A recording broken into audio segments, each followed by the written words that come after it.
டேய் இவனை மட்டும் இந்த பிக் பாஸ் வீட்டுல கொண்டு விட்டீங்கன்னா வீடு ரெண்டு ஆக்கிடுவான், பாக்குற நம்மள மென்டல் ஆக்கிடுவான். ஏன்னா இவனே ஒரு 2 வருஷத்துக்கு முன்னாடி மென்டல் மாதிரி தான் வீடியோ பண்ணிட்டு சுத்திட்டு இருந்தான். இப்பதான் ஆள் கொஞ்சம் தெளிவா சுத்திட்டு இருக்கு. இவனை கொண்டு பிக் பாஸ் வீட்டுக்குள்ள விட போறேன்னு சொல்லிட்டு இருக்கீங்களா? மனசாச்சு இல்லையா? யார சொல்றேன்னா நம்ம காத்து கருப்புகளை தான் சொல்றேன் நண்பர்களே. காத்து கருப்புகளை இந்த பிக் பாஸ் வீட்டுக்குள்ள வரப்போறாரு சொல்லிட்டு ஒரு நியூஸ் வந்துட்டு இருக்கு. அந்த நியூஸை கேட்டோன்னு எனக்கு எப்படி ஃபீல் ஆச்சு தெரியுமா? சரி ஓகே, இந்த வீட்டுக்குள்ள போய் ஏதாவது ஒண்ணு பண்ணுவோம், டிஆர்பி வரும், ஏதாவது ஒண்ணு இருக்கும். ஆனா சில பேருக்கு கண்டிப்பா எரிச்சல் ஆகும். பட் இந்த ஷோக்கான குவாலிட்டியும் கம்மியாயிட்டே வருதோ அப்படின்னு எனக்கு ஃபீல் ஆகுது. கண்டிப்பா உங்களுக்கு இந்த ஃபீல் இருக்கும் நினைக்கிறேன். பிக் பாஸ் அப்படிங்கிற ஷோக்கான குவாலிட்டி மெதுவா கம்மியான மாதிரி எனக்கு ஃபீல் ஆகுது. இது எங்க போய் முடிய போகுதுன்னு தெரியல. பட் இருந்தாலும் இன்னும் சில பேர் தரமான கண்டஸ்டன்ஸ் உள்ள வராங்க. நம்ம எதிர்பார்த்த மாதிரி எல்லாமே ஓரளவு தரமான கண்டஸ்டன்ஸ் தான் இருக்காங்க. அதை மொத்தமா இந்த வீடியோல பாத்துடலாம். சோ இதுல முதல் ஆளே நம்ம அன்ஷிதா அவர்கள்.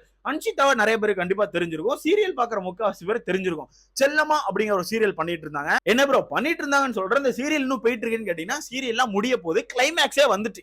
ஏன்னா கிளைமேக்ஸ் ஷூட் எல்லாம் எடுத்து முடிச்சிட்டாங்கன்னு சொல்லிட்டு நியூஸ் வந்துட்டு. சோ அன்ஷிதா அவர்கள் இந்த சீசன்ல இருக்காங்க அப்படின்னு கன்ஃபார்ம் ஆயிட்டு.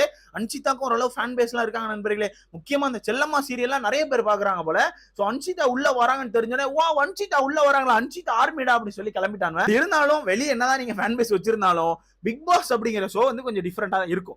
உள்ள போய் அவங்க என்ன பண்ண போறாங்கன்னு வெயிட் பண்ணி தான் பார்க்கணும். பட் இருந்தாலும் இதுக்கு முன்னாடி நான் மென்ஷன் பண்ணிருந்தேன், கப்பலா தான் போவாங்கன்னு சொல்லிட்டு. அதே மாதிரி அதே சீரியல்ல இவங்க கூட பேரா நடிச்ச அர்ணவ் அவர்கள் இந்த வீட்டுக்குள்ள போறாங்க அப்படிங்கிறது கன்ஃபார்ம் ஆயிட்டு. இவங்க இந்த சீரியல்லுமே பேரா தான் நடிச்சிட்டு இருந்தாங்க. கண்டிப்பா நீங்க பாத்துருப்பீங்க. அது மட்டும் இல்லாம வெளியவே இவங்க 2 பேரும் ஒன்னா இருக்க மாதிரி ஒரு சில ரூமர்ஸ் எல்லாம் போயிட்டு இருந்து அதுவுமே நிறைய பேர் பாத்துருப்பீங்க. இந்த கப்பல்ஸ்க்கும் நிறைய பேர் ஃபேன்ஸ் இருக்காங்க. இந்த ஆர்னவ் அது மட்டும் இல்லாம நம்ம அன்ஷிதா இவங்க 2 பேர் கப்பலுக்குமே இந்த பேருக்கு நிறைய ஃபேன் பேஸ் சொல்லியிருக்காங்க. அவங்களுமே என்ன சொல்லியிருந்தாங்கன்னா இவங்க 2 பேர் கப்பலா உள்ள வராங்களா, அப்ப தரமான சம்பவம் எல்லாம் இருக்கும் ப்ரோன்னு சொல்லியிருந்தாங்க. பட் இருந்தாலும் ஆர்னவ் அவர்கள் வந்து கொஞ்சம் கான்ட்ரவர்சியான ஆளா தான் இருப்பாரு போல. அவர் இந்த வீட்டுக்குள்ள போய் என்னென்ன பண்ண போறாரு நமக்கு தெரியல. ஏன்னா அவர் கான்ட்ரவர்சி பயங்கரமான கான்ட்ரவர்சி எல்லாம் வெளியே சோசியல் மீடியால இருக்கு. சோ அதெல்லாம் வச்சு பார்க்கும்போது இந்த வீட்டுக்குள்ள போய் என்னென்ன பண்ண போறான்னு சொல்லி வெயிட் பண்ணி தான் பார்க்கணும். சோ அன்ஷிதா ஆர்னவ் இந்த 2 பேரும் கன்ஃபார்ம் ஆயிடுச்சு. சோ அடுத்ததா பாத்தீங்கன்னா நம்ம அருண் அவர்கள். அருணை பத்தி ஆல்ரெடி முன்னாடியே சொல்லியிருந்தேன். இவருமே ஒரு சீரியல் ஆக்டர் தான். கண்ணம்மா சீரியல் பண்ணிட்டு இருந்தாங்க. சோ இவங்கள வந்து நம்ம அப்படியும் சொல்லலாம். லாஸ்ட் சீசன் அர்ச்சனா இருக்காங்களா, அவங்களோட பாய் ஃப்ரெண்டும் சொல்லலாம். ஏன்னா ரீசெண்ட் டேஸா அது ஒரு ரூமர்ஸ் வர கிளம்பிட்டு இருந்து. ஏன்னா நிறைய அந்த கப்புள்ஸ் ரூமர்ஸ் தான் அந்த சோசியல் மீடியால ஸ்ப்ரெட் ஆயிட்டு இருக்கு. சோ அருண் அவர்களுமே இந்த பிக் பாஸ் வீட்டுக்குள்ள வராங்கன்னு சொல்லிட்டு கன்ஃபார்ம் ஆயிட்டு. அருண் அவருக்கும் ஓரளவு சப்போர்ட் இருக்கும்னு நினைக்கிறேன். பட் இருந்தாலும் நிறைய பிஆர் ஒர்க்கும் நடக்கும் நினைக்கிறேன். அருண் மென்ஷன் பண்ணி மட்டும் சொல்லல, பொதுவா சொல்றேன். மாயாக்கா வந்து லாஸ்டா ட்விட்ல போட்டிருந்தாங்களா பிஆர் வச்சு உள்ள போவாங்கன்னு. ஏன்னா அவங்களே வந்து ஏசி மாட்ட சொன்னாலு அதே மாதிரி இவனும் நிறைய பேர் ஏசி மாட்ட சொல்லுவாங்களோ அப்படின்னு எனக்கு ஃபீல் ஆகுது. சீசன் ஆரம்பிச்சோன்னே கண்டுபிடிச்சிடலாம். சோ அடுத்தது நம்ம தீபக் அவர்கள். சோ இவங்களுமே ஒரு சீரியல் ஆக்டர் தான். சோ இவங்களுமே இந்த வீட்டுக்குள்ள வராங்கன்னு சொல்லிட்டு கன்ஃபார்ம் ஆயிட்டு. ஆனா சொல்லக்கூடாதுங்க, தீபக்கு வேற லெவல்ல ஃபேன் பேஸ் இருக்கு. தீபக் வராரு சொல்லிட்டு நியூஸ் வர ஆரம்பிச்சதுதான் தீபக் தான் டைட்டில் வின்னர் அப்படின்னு ஒரு குரூப் சுத்துது. பட் அது எல்லாமே வீட்டுக்குள்ள போனாதான் தெரியும் நண்பர்களே. ஏன்னா திரும்ப சொல்றேன், பிக் பாஸ் வீடு யார எப்படி வேணா மாத்தும். சோ வெயிட் பண்ணி பார்க்கலாம். சோ அடுத்தது இன்னொரு முக்கியமான பேர் வினோத் அவர்கள். சோ இவங்கள நிறைய பேருக்கு தெரிஞ்சிருக்கிறது வாய்ப்பு இருக்கு. சோ வினோத் அது மட்டும் இல்லாம அவங்க கூட சேர்ந்து பவித்ரா, இவங்க 2 பேருமே ஒரு சீரியல் ஆக்டர் தான். இவங்க 2 பேரும் ஒரே சீரியல்ல தான் நடிச்சிட்டு இருக்காங்க. சோ இவங்க 2 பேரும் இந்த வீட்டுக்குள்ள வராங்க அப்படிங்கிறது கன்ஃபார்ம் ஆயிட்டு. அதான் நான் ஃபர்ஸ்டே சொன்னேன்ல, இந்த சீசனை பொறுத்தவரைக்கு ஓரளவு மக்களுக்கு தெரிஞ்ச ஆட்களை இறக்கி போட்டு, அது மட்டும் இல்லாம ஆக்டிவான ஆட்களை இறக்கி போட்டு ஓரளவு அப்படியே சீசனை ஓட்டிடணும்னு முடிவு பண்ணிட்டாங்க. அது மட்டும் இல்லாம இப்ப இந்த ப்ரோமோ வந்ததுக்கே வெளியே வந்து மக்கள் வெடிக்க ஆரம்பிச்சிட்டாங்க. என்ன நீங்க அப்படி விட்டுருக்கீங்க, என்ன நீங்க கமல் சார் அப்படி பேசுறீங்க, இன்னொரு சைடு என்னன்னா இன்னொரு ஆள் எல்லாரும் உமன் கார்டை தூக்குங்கன்னு சொல்லிட்டு வேற கதறிட்டு இருக்காங்க. எங்க போய் முடிய போய் நமக்கு தெரியல நண்பர்களே. சோ வினோத் அண்ட் பவித்ரா இந்த பேருக்குமே வெளியே பயங்கரமான ஃபேன் பேஸ் இருக்கு. நான் ஓப்பனா சொல்லுவேன். ஏன்னா கடைசி வீடியோல மென்ஷன் பண்ணினேன், கமெண்ட் செக்ஷன் ஃபுல்லா அவங்களுக்கான சப்போர்ட் தான். பவித்ரா வராங்களா வினோத் வராங்களான்னு சொல்லிட்டு. ஆனாலும் ருக்கோ இந்த வீட்டுக்குள்ள போனோன்னே அது என்ன மாதிரி மாறும்னா நமக்கு தெரியாது. சோ வெயிட் பண்ணி தான் பார்க்கணும். சோ அடுத்ததா ஃபரீனா அவர்கள். சோ ஃபரீனா அவர்களுமே இந்த பிக் பாஸ் வீட்டு கன்ஃபார்ம் ஆயிட்டாங்க.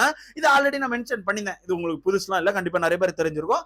ஃபரீனா அவர்கள் இந்த வீட்டுக்குள்ள இருக்காங்க அப்படிங்கிறது உறுதியாயிட்டு. அடுத்ததா பாத்தீங்கன்னா கோகுல்நாத் அவர்கள். சோ இவரையுமே ஆல்ரெடி நான் மென்ஷன் பண்ணியிருந்தேன். நான் கண்டிப்பா உங்களுக்கு தெரிஞ்சிருக்கும். எல்லாமே கன்ஃபார்ம் ஆயிட்டாங்க நண்பர்கள். இவங்க எல்லாமே கன்ஃபார்ம் தான். கோகுல்நாத் அவர்களுமே இந்த வீட்டுக்குள்ள வர்றது கன்ஃபார்ம் ஆயிடுச்சு. கோகுல்நாத் அவர்களை பத்தி நான் சொல்லணும்னு அவசியம் இல்லை, நிறைய பேருக்கு தெரிஞ்சிருக்கும். நிறைய பேர் இவங்களை ஃபாலோ பண்ணுவீங்க. ஒரு மல்டி டேலண்டட் பர்சன். அது மட்டும் இல்லாம நிறைய கின்னஸ் ரெக்கார்டை வேற ஹோல்ட் பண்றாரு. அந்த மாதிரி ஒரு டேலண்டான பர்சன் வீட்டுக்குள்ள வர்றாரு அப்படிங்கிறது எனக்கு பெருமையா இருக்குப்பா. ஏன்னா ஜாலியா இருக்கும், ஓரளவு ஆக்டிவா இருப்பாரு. அது மட்டும் இல்லாம அவருக்கு தெரிஞ்ச எல்லாத்தையுமே ஆக்டிவிட்டிஸா கண்டிப்பா அந்த வீட்டுக்குள்ள சொல்லி கொடுத்துட்டு இருப்பாரு. அந்த மாதிரி ஒரு ஆக்டிவான பர்சன் தான். அதனால கோகுல்நாத் அவர்கள் வராங்க அப்படிங்கிறது எனக்கு நல்லா தான் இருக்கு. அடுத்ததா பாத்தீங்கன்னா 2 பெரிய தலைக்கட்டு, ஒன்னு பார்த்திபன் சார், இன்னொன்னு நம்ம ஃபேட்மேன். இவங்க 2 பேருமே உள்ள வராங்கன்னு சொல்லிட்டு ஒரு நியூஸ் இருந்துச்சு. பட் இப்ப அப்படியே சீசன் நெருங்க ஒரு கம்மியாயிட்டே வருது. பார்த்திபன் சார் பேக் அடிக்கிற மாதிரி ஒரு ஃபீல் ஆகுது. ஏன்னா இப்போ அந்த ப்ரோமோ பார்த்திருப்பீங்க, அந்த ப்ரோமோவே வெறித்தனமான கான்ட்ரவர்சியை கிளப்பிவிட்டு, அது விஜய் சேதுபதி ஹேட் வந்துச்சோ இல்லையோ, அந்த உள்ள ஒரு கண்டென்ட் வச்சிருந்தாங்களே விஜய் டிவி, என்னது ரெட் கார்டு மேட்ரு, அதெல்லாம் வச்சு விஜய் டிவிக்கு பயங்கரமான ஆப்போசிட் வந்துட்டு இருக்கு. இதெல்லாம் வச்சு பார்க்கும்போது உள்ள வரணுமான்னு சொல்லிட்டு யோசிக்க ஆரம்பிச்சிட்டாங்க போல. ஸோ ஃபேட்மேன் நம்ம பார்த்திபன் சார், இவங்க 2 பேருமே எனக்கு தெரிஞ்சு கொஞ்சம் யோசனையில தான் இருக்காங்கன்னு சொல்லி தோணுது. பட் நம்ம கமெண்ட் செக்ஷன்ல நிறைய பேர் சொல்லியிருந்தாங்க அந்த 2 பேர் வேணாம் ப்ரோ, செட் ஆகாது, இவங்க 2 பேரும் வேணான்னு சொல்லிட்டு. எனக்கு தெரிஞ்சு இவங்க வரமாட்டாங்கன்னு தான் நான் ஃபீல் ஆகுது நண்பர்களே. வர்றதுக்கான வாய்ப்புகள் கம்மி தான். இதெல்லாம் பார்த்திபன் சார் பயங்கரமா பேக் அடிச்சிட்டார். நான் வரல நண்பர்களே, நீங்களே பார்த்து பண்ணுங்க இந்த மாதிரி பேக் அடிச்சார். சோ வெயிட் பண்ணி பார்க்கலாம். சோ அடுத்ததா ஸ்ரீலங்கால இருந்து நம்ம ரேப்பர் ஒருத்தர் வராரு. இதை நான் ஆல்ரெடி முன்னாடியே மென்ஷன் பண்ணிருந்தேன், கண்டிப்பா நிறைய பேர் தெரிஞ்சிருக்கும். வாகீஸ்வரன், இவங்களே நிறைய பேர் கண்டிப்பா பார்த்திருப்பீங்க. ரீசெண்ட் டேஸா நிறைய சாங்ஸ் வந்து ரீமேக் பண்ணி ரேப் பண்றதுல பயங்கரமா ட்ரெண்ட் ஆயிட்டாரு. அதுல முக்கியமா 2-3 முருகர் சாங் நினைக்கிறேன், வெறித்தனமான ட்ரெண்ட். ஆள் அதுல இருந்து எங்கேயோ போயிட்டாரு. சோ அந்த மாதிரி ஒரு டேலண்டான ஒரு பர்சன் தான் இவரு. சோ இவர் இந்த வீட்டுக்குள்ள வராரு. அது மட்டும் இல்லாம ஸ்ரீலங்கால இருந்து லாஸ்ட் சீசன் வெளியிருந்து எங்கேயும் ஆட்கள் வரல. சோ இந்த சீசன்ல வெளியிருந்து வராங்கன்னு சொல்லும் போது கொஞ்சம் நல்லதா இருக்கு. ஏன்னா அந்த சைடு ஆடியன்ஸ் நிறைய பேர் பார்ப்பாங்க. சோ அதனால ஸ்ரீலங்கால இருந்து நம்ம வாகீஸ்வரன் அவங்க வந்து கண்டிப்பா அந்த சீசன்ல இருக்காங்கன்னு சொல்லிட்டு நியூஸ் வருது. வெயிட் பண்ணி பார்க்கலாம். சோ அடுத்தது கார்த்திக் குமார். சோ இவரையும் கண்டிப்பா நிறைய பேர் தெரிஞ்சிருக்கும். ஒரு கண்ட்ரோவர்சியான பர்சன், ஒரு ஸ்டாண்ட் அப் காமெடியன், விஜய் சேதுபதியை ஹர்ட் பண்ற ஒரு பர்சன். இதெல்லாம் நான் சொல்லப்பா, இதெல்லாம் ஸ்டாண்ட் அப் கார்டுன்னு எல்லாருக்குமே தெரியும். விஜய் சேதுபதியை ஹர்ட் பண்றாரு அப்படிங்கறது அவரே சொல்லியிருக்காரு. அதை வந்து நம்ம சுச்சி லீக்ஸ், நம்ம சுச்சித்ரா இருக்காங்களே, அவங்க வந்து ஒரு இடத்துல மென்ஷன் பண்ணியிருந்தாங்க. சோ இதெல்லாம் வச்சு பார்க்கும்போது நம்ம கார்த்திக் குமார் உள்ள வந்தாருன்னா கொஞ்சம் சம்பவம் இருக்கும்னு நினைக்கிறேன். சோ அடுத்தது நம்ம ஷர்லின் ஜோயா டிடிஎஃப், இந்த 2 பேருமே எனக்கு தெரிஞ்சு ஒரு 80% கன்ஃபார்ம் ஆயிட்டாங்க. ஏன்னா ஷர்லின் ஜோயா ஒரு 100% உள்ள வரதா இருந்துச்சு. பட் அந்த கேரளா இஷ்யூ ஒன்று நடந்துச்சு. அந்த நேரத்துல ஷர்லின் ஜோயாக்கு ஆப்போசிட்டா நிறைய ரூமர்ஸ், நிறைய தேவையில்லாத ஹர்ட் ரேட் எல்லாம் ஸ்ப்ரெட் ஆனால அவங்க பயந்து நிறைய நியூஸ் சேனல் கீழே கூட கமெண்ட் பண்ணிட்டு இருந்தாங்க, ஏன் இப்படி பண்றீங்கன்னு. சோ இந்த மாதிரி எப்பவும் நடந்த விஷயங்கள்லாம் வச்சு ஹர்ட் ஸ்ப்ரெட் பண்றாங்க. சோ இந்த வீட்டுக்குள்ள போனா என்ன பண்ணணும் எனக்கு தெரியாது, சோ நான் வரல, நான் இந்த வீட்டுக்குள்ள வரமாட்டேன்னு சொல்லிட்டு அவங்க சரியில்லை நிறைய நியூஸ் கொடுத்துட்டு இருந்தாங்க.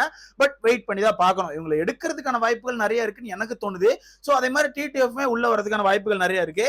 டிடிஎஃப் ஷர்லின் ஜோயா இந்த 2 பேரும் இந்த வீட்டுக்குள்ள வந்தாங்கன்னா கண்டென்ட்டுக்கு குறை இருக்காது. ஏதாவது ஒரு வகையில ஏதாவது ஒரு கண்டென்ட் வந்துட்டு இருக்கோம். அதனால இந்த 2 பேரும் உள்ள வாங்கப்பா. அடுத்ததான் நம்ம காத்து கருப்பு கலை. சோ இவரை நான் சும்மா சொல்லணும்னு அவசியம் இல்ல, நிறைய பேருக்கு தெரிஞ்சிருக்கும். ரீசெண்ட் டேஸா நிறைய பேர் என்ட்ரி எடுக்கங்க பேர்ல புடிச்சு போட்டு ஆப்போசிட்ல இருக்கால மெண்டல் பண்ணிட்டு இருக்காரு. சோ இவருமே இந்த வீட்டுக்குள்ள வர்றதுக்கான வாய்ப்புகள் இருக்குன்னு சொல்லிட்டு இருக்காங்க. இவரு மட்டும் இல்ல, திவாகர் நிறைய பேர் தெரிஞ்சிருக்கும், வாட்டர் மெலன் ஸ்டார். சோ அவரு நம்ம திவாகர் இல்ல காத்து கருப்பு கலை, இவங்க 2 பேர்ல யாராவது ஒருத்தர் இந்த வீட்டுக்குள்ள வரதுக்கான வாய்ப்பு ஹை சான்ஸ் இருக்குன்னு சொல்லிட்டு இருக்காங்க. வெயிட் பண்ணி பார்க்கலாம். அடுத்தது எக்ஸ் கண்டஸ்டன்ஸ் பேர் நிறைய அடிபட்டு இருக்கு. ஏன்னா இந்த சீசன் சொல்லியிருந்தேன் கண்டிப்பா 3 எக்ஸ் கண்டஸ்டன்ஸ் உள்ள இருக்காங்கன்னு சொல்லிட்டு. பட் நிறைய பேர் நம்ப மாட்டேங்க, நம்புங்க, அது நடக்கும், வேணா வெயிட் பண்ணி பாருங்க. சோ எக்ஸ் கண்டஸ்டன்ஸ் 3 பேர் உள்ள வரதுக்கான வாய்ப்பு இருக்கு. ஆனா அதை எப்படி எடுக்க போறாங்கன்னு நமக்கு இப்போ வரைக்கும் நியூஸே கிடைக்கல. பட் இருந்தாலும் தினேஷ் இல்ல பிரதீப், இவங்க 2 பேர்ல யாராவது ஒருத்தர் வர்றதுக்கான வாய்ப்பு ஹை சான்ஸ் இருக்குன்னு சொல்லிட்டு இருக்காங்க. கடை சீசன்ல இருந்து எடுக்கிறதுல இவங்க 2 பேரும் சொல்லிட்டு இருக்காங்க. மத்த இந்த சீசன்ல இருந்து எப்படி எடுக்காங்க நமக்கு இன்னும் நியூஸ் கிடைக்கல. பட் இவங்க 2 பேர் பயங்கரமா அடிபட்டு இருக்கு. நீங்க சொல்லுங்க, எக்ஸ் கண்டஸ்டன்ஸ் எடுக்கிறதா இருந்தா இந்த 2 பேர்ல யார் வந்தா நல்லா இருக்கும், தினேஷா பிரதீப்பா? உங்களோட கருத்து என்னன்னு சொல்லி மறக்காம கமெண்ட்ல போட்டுப்போங்க. அடுத்த வீடியோல பார்க்கலாம்.